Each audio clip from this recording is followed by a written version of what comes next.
Solar and batteries, no more light bill tragedies. Solar and batteries. Hey, we are in Corinth, Texas. Today we're installing a 13.33 kilowatt solar system with two Tesla Powerwall 3s. We've got Scott and Leroy with us. And Scott, how'd you find solar in general? I had a couple solicitors come to my door, and they were quite annoying. And then I texted I guess this would be my cousin-in-law, who is your neighbor, and he said, "Hey, get a hold of Nick. He's not going to annoy you and knock on your door. He's just going to provide a great experience and a great service." And I said, "Okay." So I got hooked up with you, and here you are in my front yard. That's awesome. So you had the door knockers came through, and it at least got the wheels of curiosity turning. And the royal we, my wife and I, had kind of been thinking about it for a little while, just because we know how outrageous the electric bills can get down here, especially in the summer with an electric AC unit having to run essentially 24/7. So knowing that we could basically pay the same amount every month and not be stuck with $500 a month electric bills was quite appealing. That's awesome. And you and your wife just welcomed in the world your firstborn, and now they're back behind us in the frame here potentially. But our 8-week-old daughter, we're getting ready to go to HEB, where everything is better. No free ads, but we do love the butter tortillas. So that's the next thing on the docket for today. Gotta love HEB. We spoke about HEB recently in an interview. They have a rapid response team, like during a hurricane or something, where they'll deploy their specific team and go help the community. And so, anyways, there's a battery solution for that type of thing, whereas instead of generators, you could use a battery. So that's really interesting. So cool. So for you, it was predominantly about the electricity bill savings. So that's awesome. For the most part. And then we know that, especially with the storms we get down here, and even in the last 2-3 weeks or so with some of the more severe weather and power outages happen. So the ability to store all of our energy into batteries and not be relying on the grid if it goes down, if we have power outages, is great, especially now that we have a ton of milk in our fridge that we don't want to go without refrigeration. So that was maybe not a huge contributing factor at the time, but now that we're here, it's a big deal. I'm glad to hear that, and 100%, right? You keep everything fresh in the refrigerator, especially with an 8-week-old, and want to keep them as protected and safe as possible. And AC in the summer months, it can't get too hot, otherwise you got to go to a hotel, and that's a pain too. Yeah, it is. And so this whole process and the whole idea of self-sustaining electricity and all that was, we didn't need a ton of convincing, but we just wanted to make sure we went with the right people, and I think so far we have. Thank you very much. If you hadn't gone solar, what were you projecting your summertime electricity bills to be? Well, we got a new pool pump, and that kind of cut down the power usage quite a bit, but probably $300, $350, close to $400. And the deal you and I worked out was basically $190 a month for ever.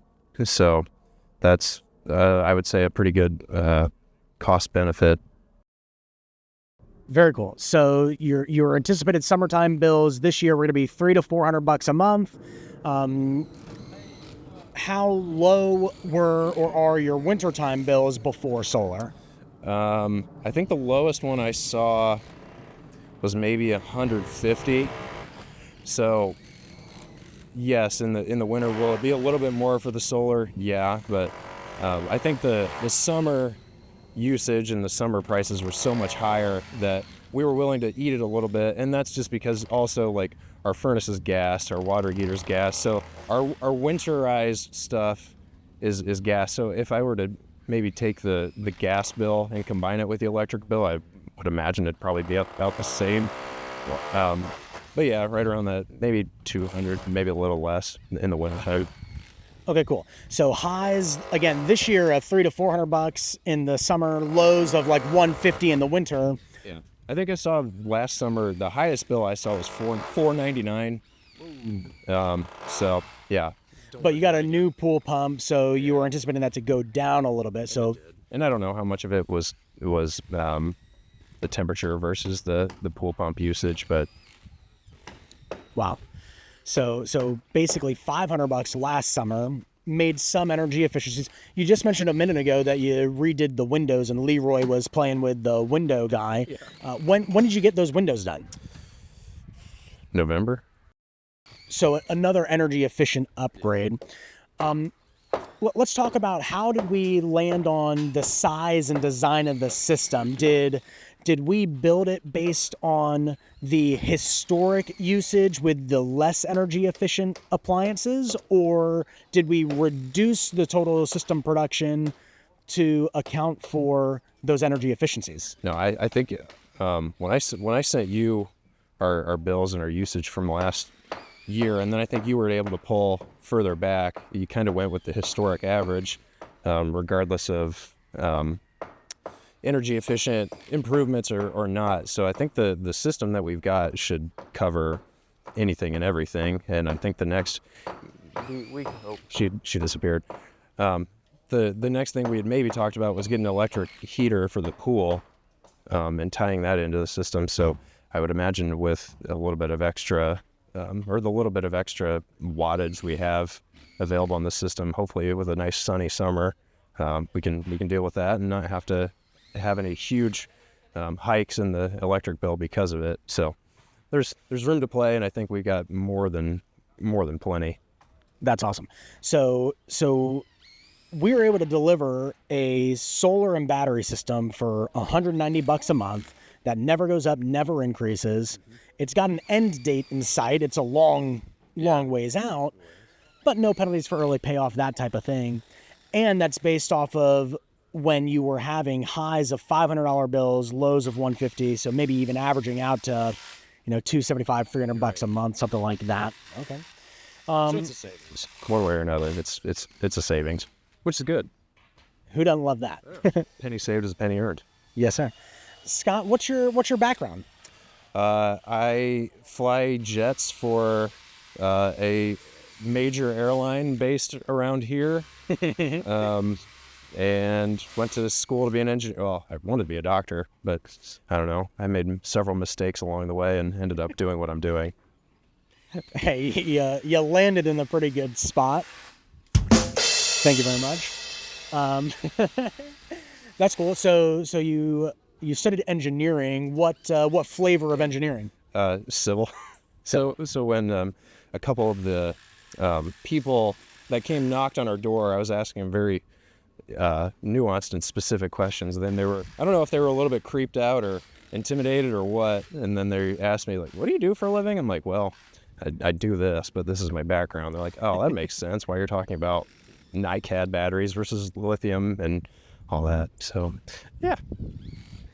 So, young family, just had their first kid.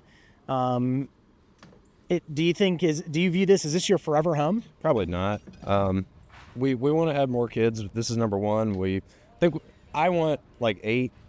She does not. I think we've kind of settled on 4 potentially. And this house is only 3 bedrooms, so we'll probably need a couple more at least. Maybe a 6-bedroom house if I had a blank check, but yeah, we'll need a little bit more square footage and bedrooms and everything. So we love this house. We've not even been in it for a full year, but I don't think either of us have the mindset this is it. That'd be nice. We could pay it off and sit on some money, but probably not.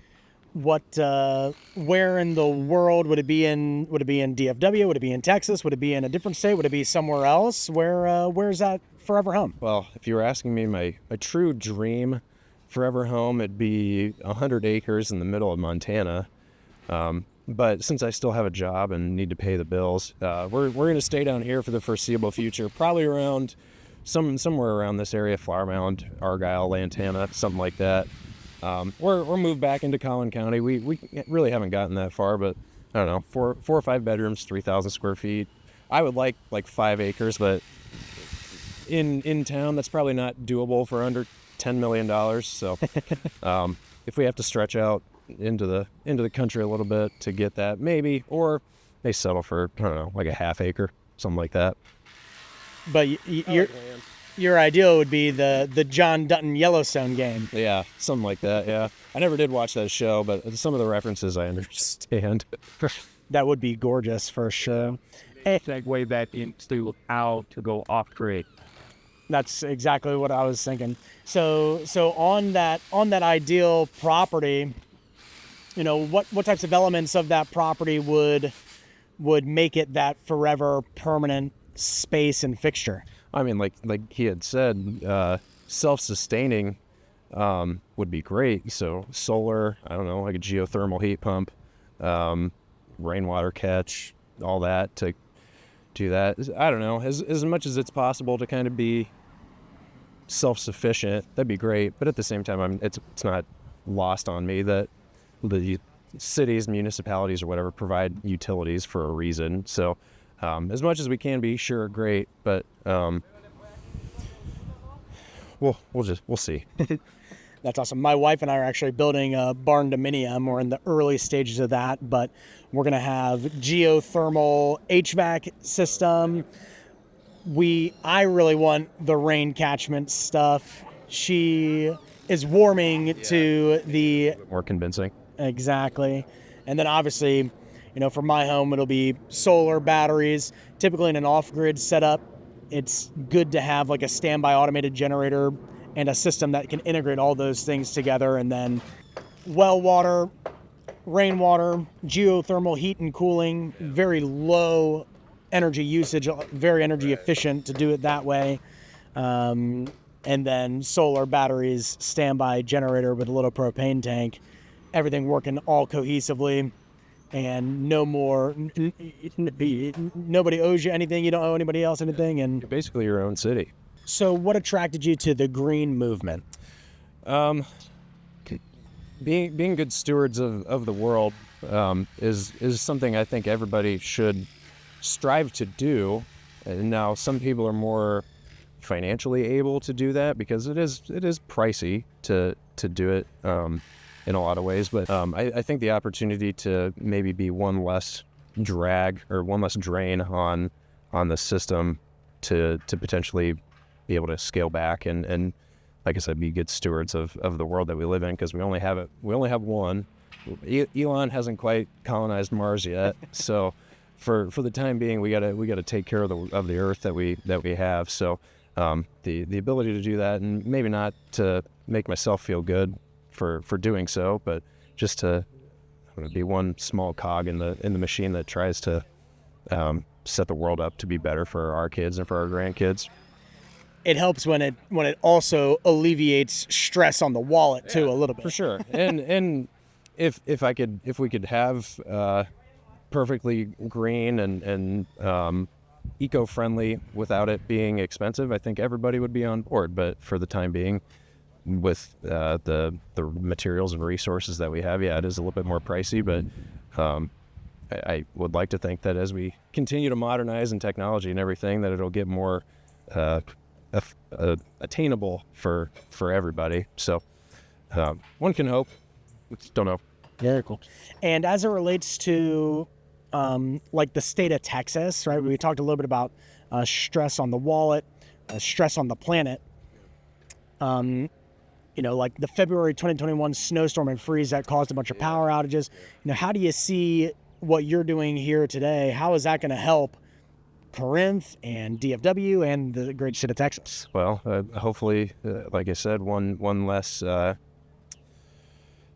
on the grid that needs to be powered when everything inevitably does kind of fall apart, when we have the extreme weather that we do have down here, and then just kind of for our own sake, if and when that does happen, we're not kind of out holding the bag. 5 stars, Nick's the best. Everybody that's come here and showed up to our door has been great. Granted, I've only talked to 2 people, but we're 2 for 2 batting 100. So put him in the Hall of Fame for that. Thank you very much. Well, hey, to wrap up, we're in Corinth, Texas. We're installing 31 Q-cell 430-watt panels and 2 Tesla Powerwall 3s today. It's all going on one amazing eastern-facing array. It's going to produce a whole lot of electricity, and it's also going to protect the King family from power outages, so that way they can keep the milk in the refrigerator nice and chilly, all the meat frozen, and Scott travels a lot for work, and so I'd imagine that that's a peace of mind for him as well when he's flying you to your favorite vacation destination. His wife and his baby and his dog Leroy are all safe and protected. And Scott was able to do it all for cheaper than what his grid electric bills were going to be anyways. And of course, we all know the grid electric companies are always going to make it more expensive on you. So if you want to figure out how exactly it would help and benefit your household, click the link below, visit our website. In fact, you can even design a system yourself on our website now. So we've got videos to coach you through exactly how to do that. The only thing you need to know is your home address, which hopefully even your 5-year-olds know. Something that they might not know, but you should know, is how much electricity do you use per year? Go to thesolarscouts.com. Right there, you're going to enter your address, your kilowatt hour annual usage, and it's going to churn out a design just for your home with some different equipment opportunities and different pricing options as well. So again, we're in Corinth, Texas, 13.33 kilowatt solar system, 31 Q-cell, Q-tron, 430 watt panels with 2 Tesla Powerwall 3s. I've been Solar Nick with the Solar Scouts. Solar and batteries, no more light bill tragedies. Solar and batteries, living green, living happily.